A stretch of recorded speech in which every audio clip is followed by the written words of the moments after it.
Good morning, everyone. Welcome to International High School. This is a facility from the Patterson Public Schools.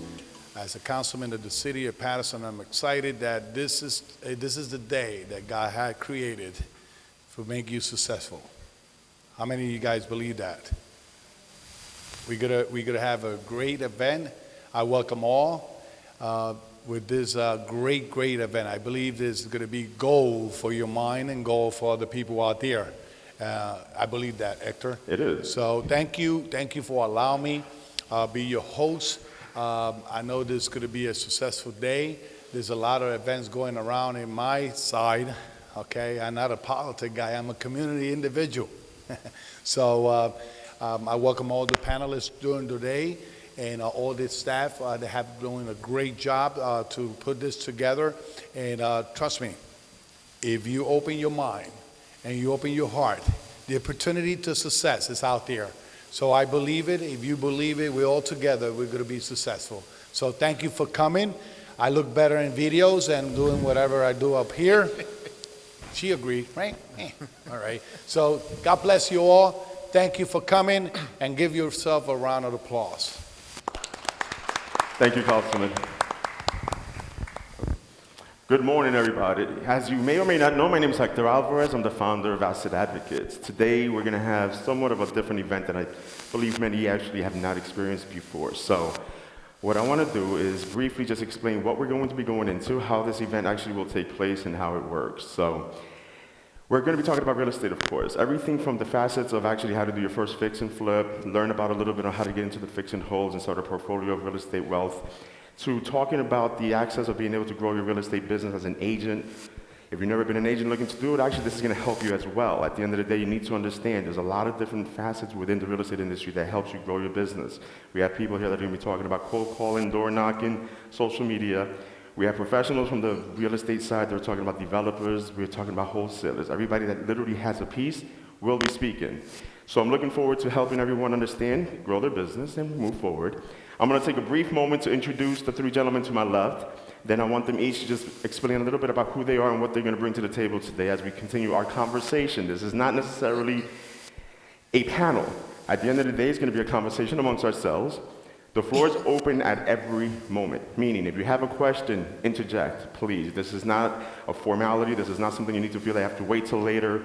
If the question pops up and you really want to ask it as they're speaking. They're all aware of this. They're not going to be disrespected. It's not going to be hurt. Please bring up the questions. I'm going to start off with Mike Elayan. He's the founder of ECS Homes, a home builder. We have Jordan Horowitz, the founder of Mason Tally Group, a wholesaler, professional, and a real estate agent.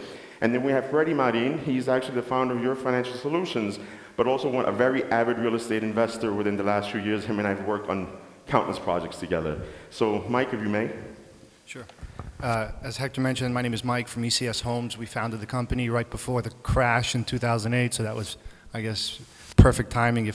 My wife probably doesn't agree because we had to live in a hotel for a while, but it's a luxury construction company now. It didn't start that way. We started really on lower end projects, kind of fixing doors and things like that. I'm not a hands-on guy, so I had a passion for architecture, construction, real estate, had no idea how to start. No one in my family was in construction. No one was willing to teach me, and there weren't a lot of schools and classes. So we ended up just kind of hiring a few people and starting on the low end, and over the course of the last 15 years, building a pretty good reputation and specializing in multi-million-dollar houses. Along the way, we also realized there was a lot of money to be made in fixing and flipping, and then from there, I realized that there was more money to be made in buying and holding real estate investment properties. So today we'll talk a little bit about our progression, how we went from a single-man contracting firm to a multi-million-dollar company that also has a pretty impressive real estate portfolio.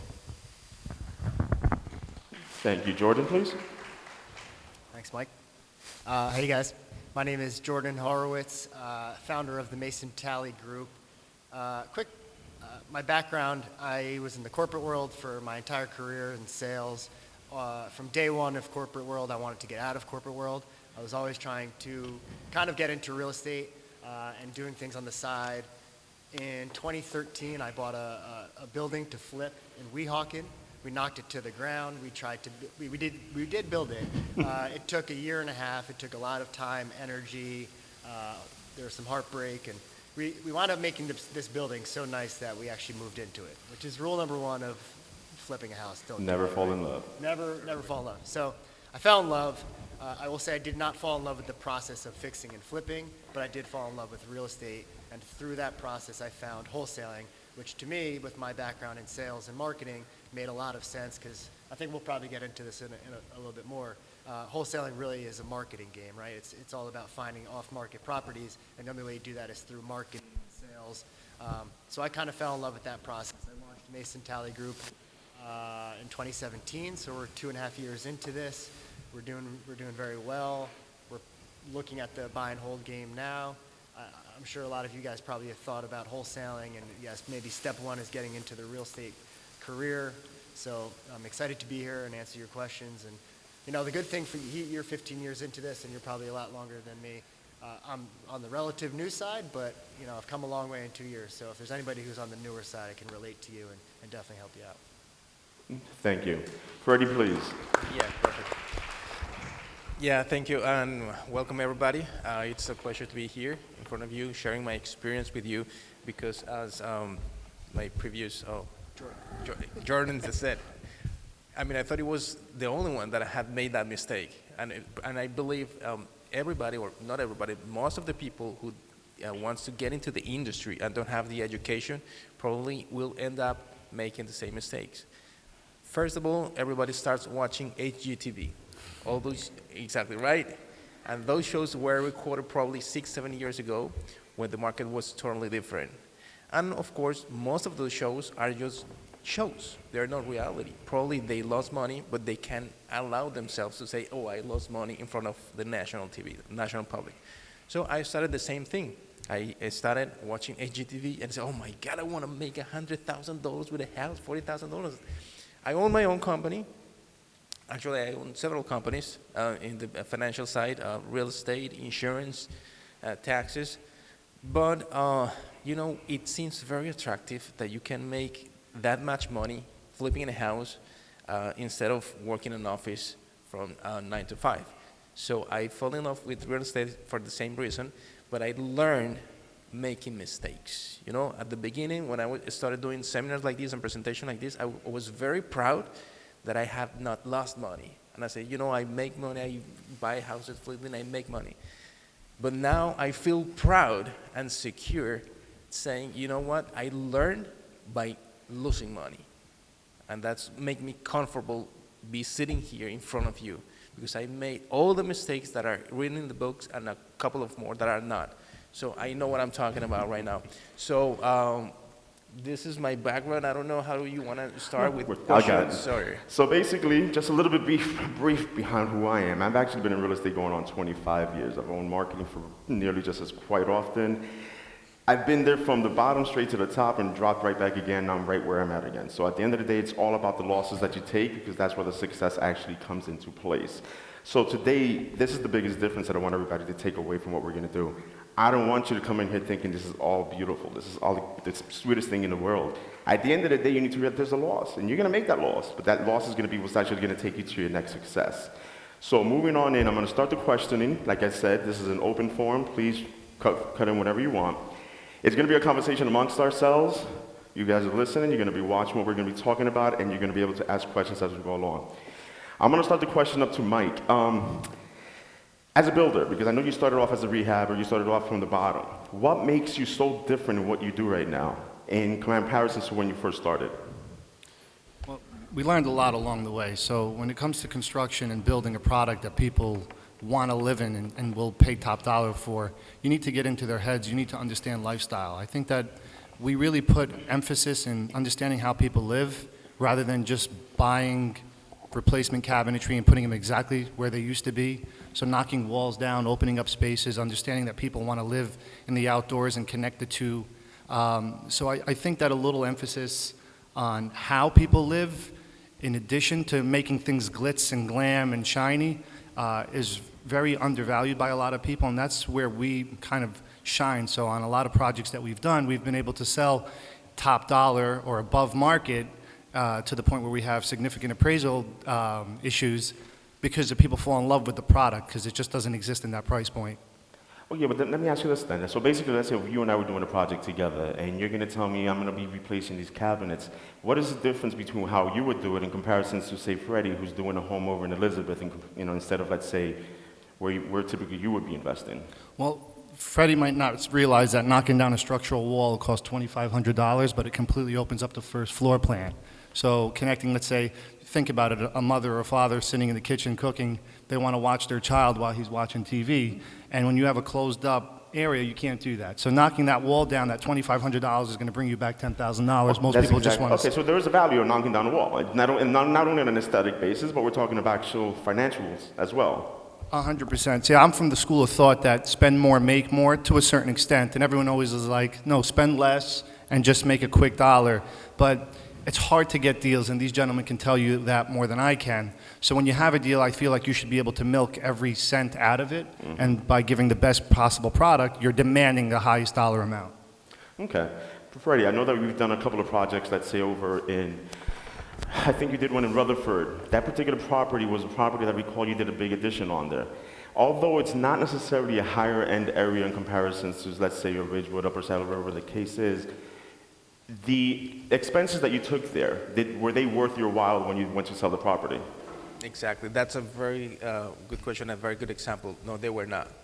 They were not, because we undertook a project larger than we expected. It was an addition, and the house was made in block. It was not frame, it was not wood, but it was block, it was concrete, and there was a construction issue there, because then you have to match brick with wood. And it took so much time and effort that at the end it didn't pay off. We only added up probably like 400 square feet or 500 square feet, and we spent a ton of money. The house looked beautiful. We sold it easily, no problem. But at the end, the expense, the cost was higher than we, it was higher than we anticipated, and we lost money on that one. So that's one of the things. When you start doing projects, you need to really have like a good understanding of construction, and that was our mistake. We saw the house, but we never opened the walls to see what's behind before actually throwing numbers or throwing a plan. So when we find out that it was brick and it was not frame, there was a big problem. So the other thing is that I had a partner there. He is an interior designer, so he just wanted to be like an artist and say, okay, we want to do this, I want to do that, and didn't pay attention to the numbers. And at the end, we lost money. It was a nice project, and I think the buyer is very happy with the house, but we as flippers, of course not. Let's talk about pricing here, because at the end of the day, I feel that it also has a lot to do with how you purchase that property. Because we can find all the problems in the world within the project itself as we're doing it, but if you don't have the proper buying power, you're not there. So, Jordan, share with us how what you do is actually going to help me buy a property more inexpensively than the next guy, or hopefully to a price point where it would actually make more money if I do come across problems such as Freddy's. Yeah, so I think a lot of the issues that flippers and investors and builders are facing, especially right now, is lack of inventory, right? So there's... How do we make that inventory then? What's that? Tell us how to make that inventory. That's right. So you have this kind of ecosystem in which there's a ton of investors and there's new people who are watching HGTV coming in every single day saying, I want to flip my first house. So they're all fighting over the same properties. They're all bidding up the same properties. And the house that should have sold for $100,000, a new person is going to now buy for $150,000, and that's all your profit is gone.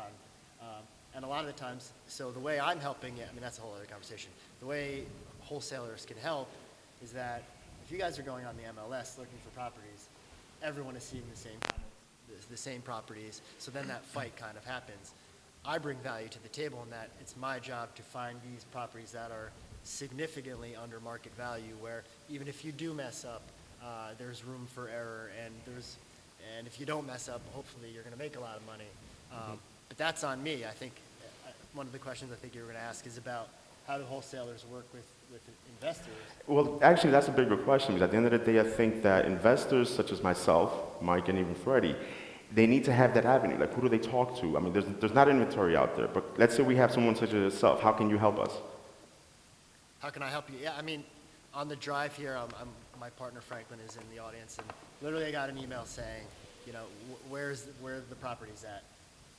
Everyone is desperate for property, so I can help you. Like, it is my job, and I've taken on this responsibility, and what we were talking about earlier. I see, for me, there's a lot of ways to make money by finding these properties. So I've taken on the role of investors want properties, they can't get properties. I have the marketing and advertising and sales background to go out there and find the properties and bring them to you guys. And we all make money. If I'm able to find a property that's undervalued, that's not listed on the MLS, that nobody knows about, and I call Mike up and say, hey, I got this property, it's in Ringwood, and it's undervalued, and you're gonna make a ton of money, then we all win here. So that burden is on me to find those properties, and then that gets into a whole other conversation about how you find them.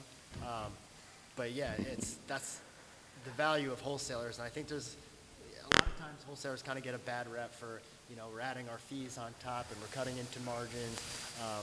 That does happen, you know. Yeah, but that's also your job to prevent. Because at the end of the day, it's just like any sales situation. If I'm buying myself a glass of water that I'm going to sell to somebody for 50 cents, I better make sure that I'm buying it cheap enough that I make my profit margins within that. Yeah. So the reason that I feel that a lot of wholesalers get a bad rap is because they don't consider the margins. They just think about, okay, I got a $200,000 property that if I went on the market, I can sell for $200,000. They're going to want to take full profit margins. That's not how sales works. Yeah, I got a funny story. I just kind of was saying it to these guys. When I first started, so I still had my corporate job, so I was kind of straddling the line of like doing real estate on the side and not telling my boss over here about it. So Mason Tally Group, my picture, even to this day, kind of is not really associated with the company. So a lot of you guys, maybe you're getting my emails and my inventory. Nobody knows that Jordan is Mason Tally Group. So I would send out properties, and I can't tell you the amount of times when somebody would get my email, and they think that Jordan, because I'm active on Facebook, they think I'm a fix and flipper, would forward Mason Tally Group email to Jordan and say, hey, I just got this property, you know, and it was jacked up $20,000. You know, I'm like, it's my property. I sent it out at 100, and you're trying to sell back to me for 120. This is madness. I don't even know what the question was, but I thought it was a funny story because that happens a lot in this industry. And I also get it because you think that the number one way to get into real estate kind of is this path of you wholesale, and then you fix and flip, and you buy and hold, and then you become a guru and you hold an event like this. And they say that wholesaling doesn't require money, right? So true to a certain extent if you're going to literally handwrite a lot of letters and send them out or a door knock, but you actually do need money to do all the advertising. So a lot of people get into the industry by taking my emails or somebody else's emails, and they think they have buyers. They might have buyers, but they're just kind of forwarding it on. So that's where the bad rap comes in. Mm-hmm. But I don't blame them because it's hard. Yeah.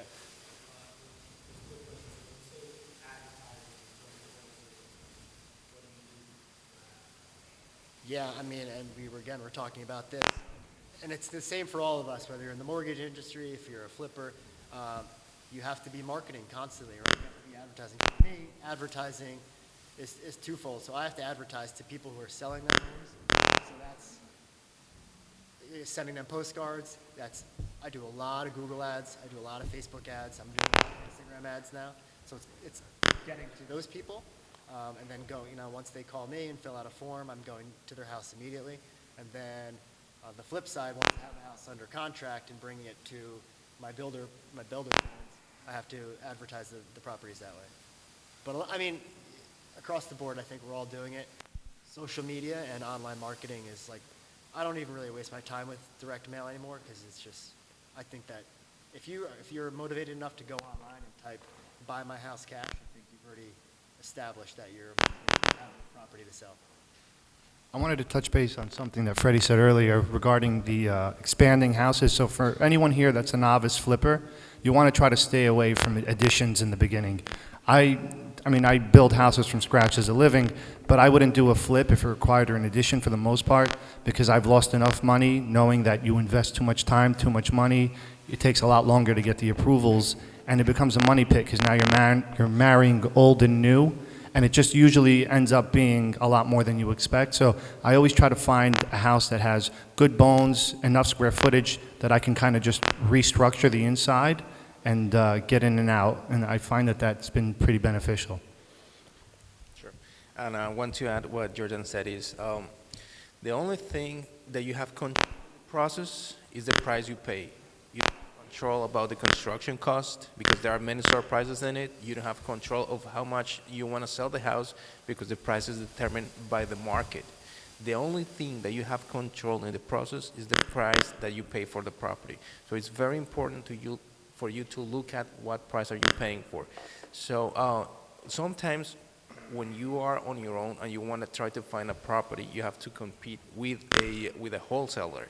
They do that 24/7. They have an advantage on it. So instead of looking at a wholesaler as your competition, probably is your partner. Because instead of you spending time looking for properties, they do the job for you. The only thing you have to do is just to consider what your numbers are. They offer the property at a price, and you have to make your calculations and make sure that you're paying for the right price.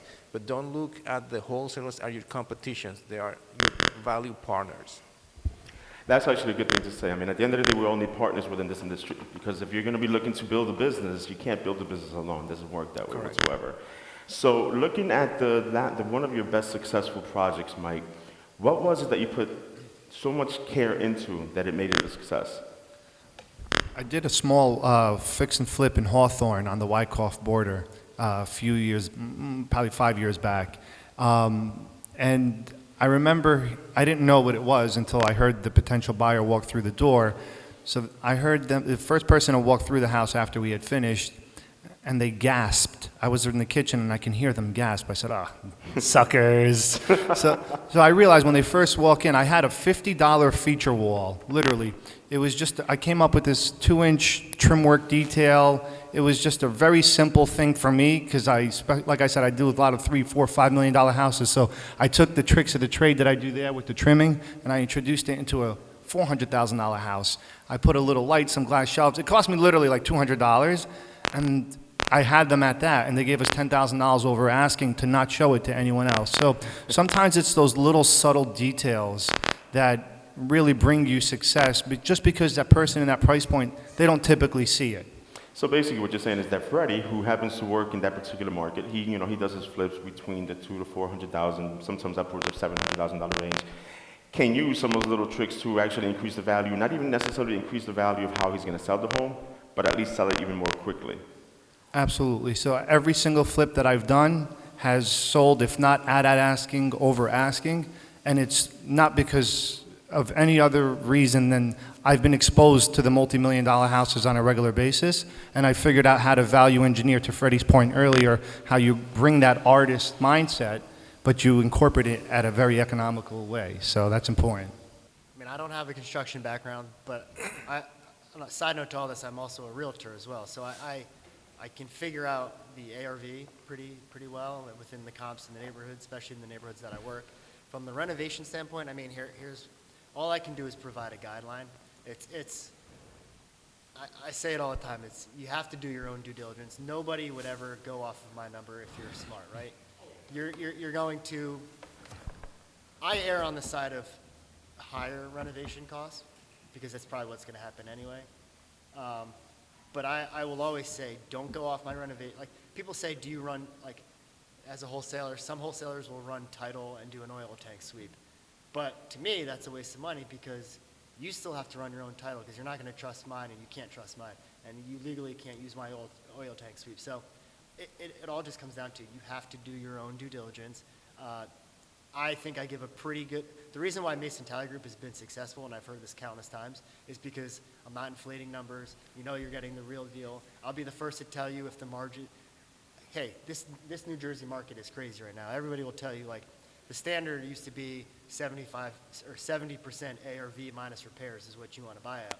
But I'm telling you right now, people are not buying it at that. Like, for me, I'm seeing, depends on the town, upwards of 85%, just because, hey, I live in Ridgewood, and I know this market. I'll buy it at a higher cost, and I know it's going to be tighter margins, but there's not a lot of inventory. I'm just want to intervene on that. Yeah. At the end of the day, you're talking about right now the current market, okay? And we all know this. I mean, we all go to these auctions. We all sit around, looking online to see how we can buy properties. And this is actually one of the questions I did want to ask, in fact. And I want this to be touched upon all three of you. I need a response from all of you because you all work in different aspects and different markets. Is it worth me going out to this auction and buying a property that I know should not be going for more than $240,000 picking it up for 285 and hoping and praying that later on something's going to happen. Please. Yeah, no. So there was one instance 2 weeks ago where there was a house on my block, 3 houses over, and I was willing to pay over market for that house because I wanted to control what happened on my street because it dictated my value. But outside of that, that's a losing proposition. I learned a long time ago, don't buy anything on hope, right? Speculation is your biggest enemy. You buy on facts, you buy on today. If you happen to grow with the market and the market evolves, good for you, pat yourself on the back, but don't ever buy on speculation. Freddie, please. Yes, I think that that's the law of the large numbers, as the statisticians say. So when you buy a property, there is a chance, probably 50-50 chance that you're gonna either flip or flop on it if you buy in the sheriff option. In the long run, some of the properties you will make money, some of them you will lose. So it's just like an average. But if you have limited resources and the only option that you have is to go at the sheriff's sale, so probably you shouldn't do it. It's better just to look for something else that you can, as Mike said, something that you can inspect and something that you can make your decision based in facts, not in hopes. Jordan? Yeah, from what I'm seeing, the sheriff sales and the auctions, they're getting bid up like crazy too, again, because there's not a lot of inventory. You have a lot of people who don't know what they're doing, who are desperate for a house, and they hear, oh, you can get a great discount at the auction site, and then you can go online, and in your neighborhood, you can look up the properties that are in your neighborhood, and you can see the bidding, where it starts and what these houses go for, and then follow it another couple months and see if it ever sells, if it's ever been flipped, if it's sold for profit, and chances are it probably hasn't. And the guys who are getting the good deals at auction, they're not sitting at their computer bidding. We'll get to. That's education. I mean, at the end of the day, at the end of the day, the educated individual is the individual that actually makes money. Don't go out there and just think, okay, I see what he's doing. Especially don't follow these TV shows, man. I'm friends with the majority of these people on them shows, and I can tell you the reality, it doesn't exist. And I mean, I'm talking about really friends with a few of these people. And they'll tell you they're all fake. You know why? Because I actually was on one of them shows. One of my own companies was on them shows, was talking about we were pretending that we were going to buy a house. And that was the $1 million listing in Los Angeles when I used to live out in Nevada. So I know how fake these things can be. So if you're making this dream that you're going to go out there and become successful by watching a TV show, wrong thing. Buy a book. That'll even teach you more. I also want to add that everyone always thinks that the higher the number is, the more money you make. The multi-million-dollar market is where you should aspire to. And I'll tell you that every time I lost money, it was on a multi-million-dollar spec house. Anything over $1 million. Your buyer becomes so much more discerning, so much more demanding, your buying pool shrinks, and now you're putting yourself at a disadvantage. So when I do the $400,000 or $500,000 flips, the buyer's looking at it like I could be paying rent for what my mortgage is essentially going to be. So the dynamic changes in your favor. So I would strongly suggest that if anyone here has that aspiration, I would lose it. Really, it's all about making money, doing a nice quality product at the end of the day, and there's enough in the sub-$1 million category that can make you a ton of money. So I needed to do those in order to realize that early on, because I have a good friend of mine right now, let's just say in Otapan, and he built a $3.5 million house that he just sold for $2.3 million. So, I mean, he expected to make $500,000, instead he lost $400,000. So that's a very expensive lesson that I made on a much smaller scale many years ago, and I will never make it again just because I wisened up. I know we have one question, but right before I take that question, I just want to make one comment. We all look at these these projects and all this real estate investment as a potential let me get rich scheme, or let me leave my job tomorrow because I just sold my first flip and I made $100,000. That's not how real estate works. Real estate's a long-term investment. We're talking about from everything from a fix and hold to a fix and flip. A fix and flip can be a long-term objective. If you're buying these homes and you're buying them at such a good price, you don't necessarily need to make $50,000, $80,000, $100,000 pops. If you're doing a project, and I tell this to everybody, do not chase the money. The moment you chase the money runs away from you and you make not $1. All right, so if you're looking to sit here and actually try to chase money, you're in the wrong places. That's not what I am. That's not what I'm going to teach you. That's not what I'm going to even want to talk to you about. Because what we're looking to do here is actually get you into the black, meaning just don't fail, just don't lose money, You made $1, guess what? You made $1, you buy yourself a cup of coffee, you got the education, move on to the next one. That's the way it should work. Always consider the fact that just a success is a success. Even when you fail, you're succeeding because that's showing you what you're not going to do the next time you're going to do it. So, question, please. Good morning. My question was, with success coming into this business with a limited budget, Jordan, as a wholesaler, what would you suggest or what advice would you give to pick that market, and how would we go about finding properties that would fix and flip guys and rehabbers would really be attracted to? And we understand that from what you just said, the 85% what you would be using in order to get that fee. So, yeah, how would you? The question is, what kind of budget, essentially? So I'm guessing as a wholesaler, you have to go in with a certain marketing budget because it's yeah. all about marketing, right? Yep. So would it like say $200 or $300 budget, where would you start? Out of 200, I mean, what market are you in? Well, I'm presently in Central Jersey. Central Jersey, okay. Well, here, I mean, what I did was, so I knew, like I said before, I truly believe in online advertising, right? So I went out and I found a company that specializes in pay-per-click advertising, and I said to them, I want to advertise in Union County.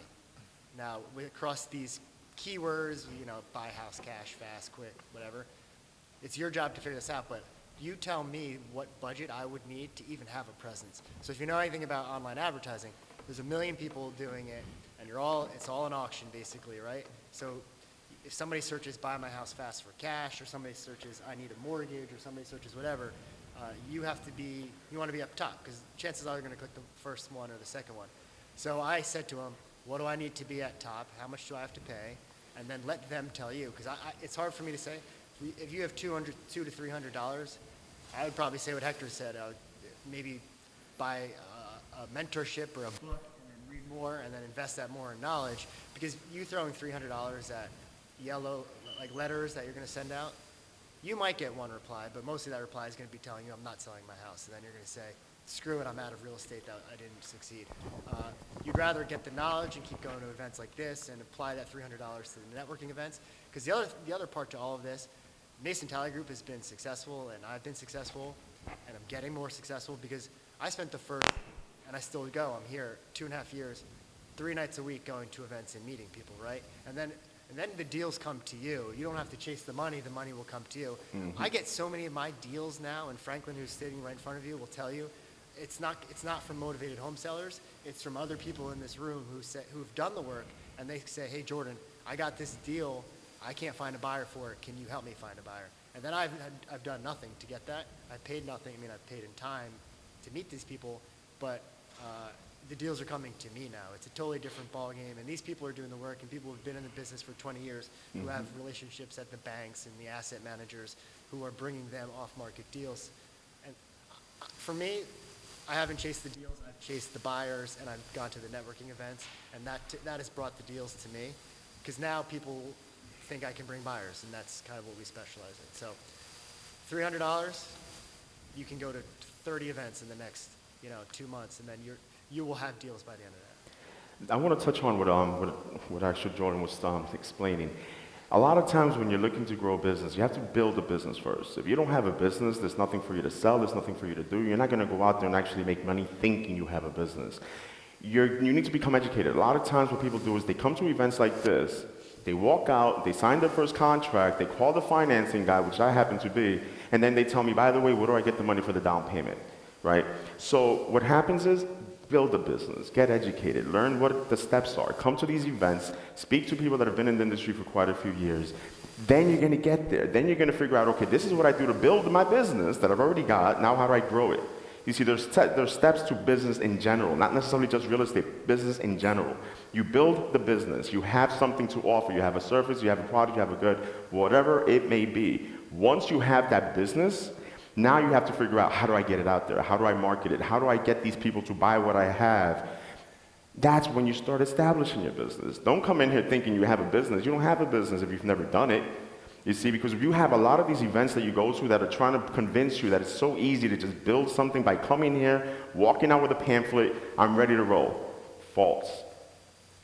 work with a team, meet someone, build with them. These are professionals who've been doing this for quite a few years. People on this panel have lost money. I've lost a ton of money. And I'm happy to say, because I'm here now actually showing you how not to lose that money. So again, don't chase that dream, don't chase that money. The money literally will come to you. And I tell everybody, money's very, very easy to make, believe it or not. When you have something good, you're gonna get your money. That's all you need to have. So over in everything that you're ever gonna succeed in life, it's about having something that people need and giving it to them in a way that they actually want it and can accept it. Don't push it upon people, but again, build your business first. Come to someone like Jordan and say, I'm ready to continue to market it, grow my business. Don't come to Jordan thinking you're gonna build a business, because he's just gonna sell you a property. That's it. Just like any other real estate agent. They're not here to build your business. You're building your business on your own. All right, so I wanna just touch on a couple of things. I wanna see some closing statements from all three gentlemen, and I want you to touch upon the basis of everything that we've discussed. What is the main key upon what your individualities do in this particular business that you say is a necessity for them to take away? But, I mean, that's a very good question, and I want to thank you, Hector, just for the invitation and because you put this event together. Because the most important thing is learning, is education. You're going to get educated one way or the other.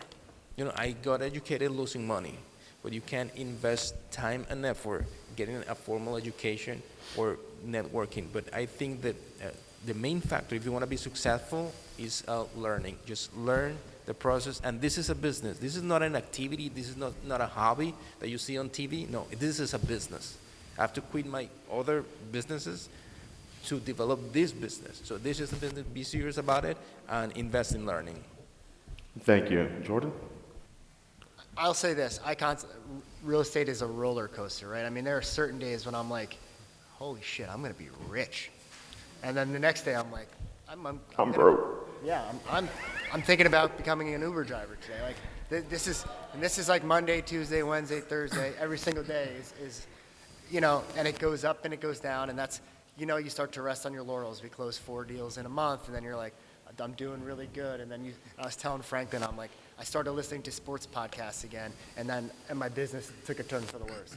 And I'm back to like the business podcast and the real estate podcast, because when you do that, your mind goes, and then you're like, oh yeah, why didn't I think to do chat bots on Facebook? And all these things start to happen, where over here I'm like, yeah, why did LeBron go to LA? It doesn't make sense, right? So stay focused, learn, don't give up. Like I said, I'm 2.5 years into this. You're 15, you're 15. It's going to be up and down, but I think we're kind of all in this together, and hopefully you guys have deals, and I have deals, and we can share deals, and we all make money together at the end of the day. It's all about working together. Mike? Echoing what they both said, just a little motivation for you. When I started this company, I was having my first child, and a couple years into it, the market tanked, like I said. Had to move in and out of my house 3 times, move in with my parents. All along, I was dedicated to growing my business. My wife was very supportive, but 7 years ago, she came to me and she said, what you're doing is not working.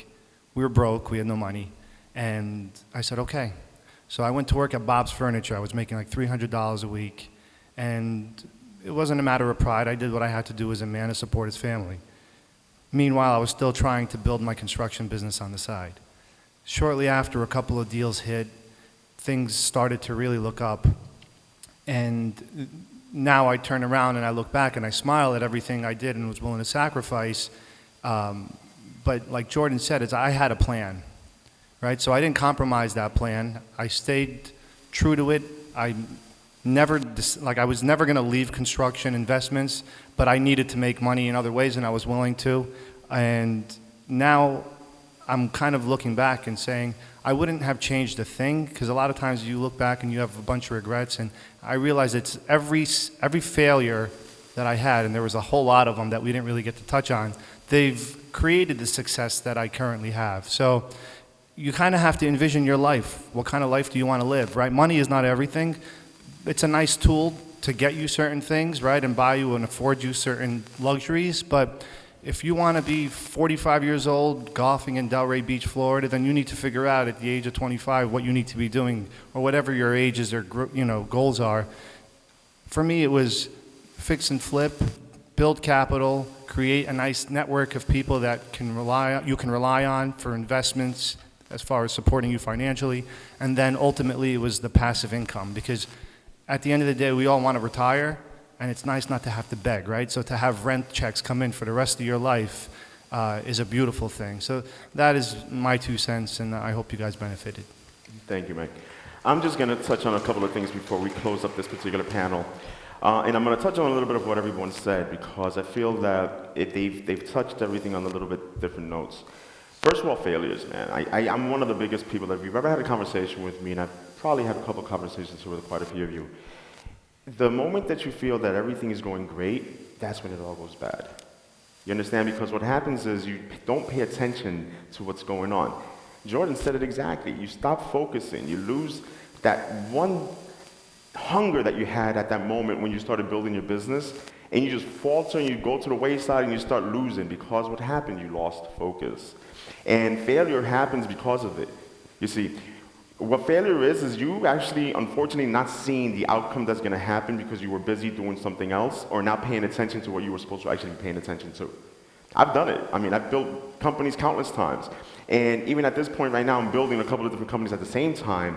And I feel that because I'm doing that, I'm faltering with my major businesses. And that just tells me it's time for me to sit down and actually focus and get my mind right. So when you're building a business, don't think of failure as a bad thing. It's not a bad word. It's actually a good thing. And always remember that there's ways that you can succeed with failure. I mean, right now, Mike said it himself, and I would love to touch on that. We have a few moments if you don't mind. And I say this because I'm one who's lost a ridiculous amount of money. And I remember when that happened to me, I ended up going back home. I literally lived home for that time because of that factor. And not many people know that.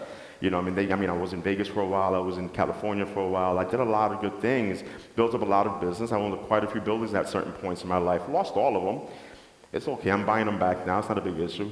But out of the failures that you've had, and I'm sure there are a couple of them, how much stronger has that made you?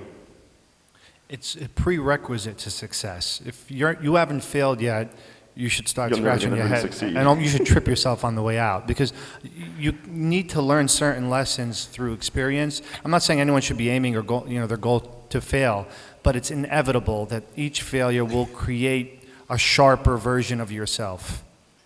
And that's actually a nice word to utilize, sharp. I don't know if you guys realize, in order for you to actually be sharpened, you have to go through the fire. And that means you have to go through the turmoils, you have to go through the losses, you have to go through everything negative in your life to come out stronger, better, and a much more richer person.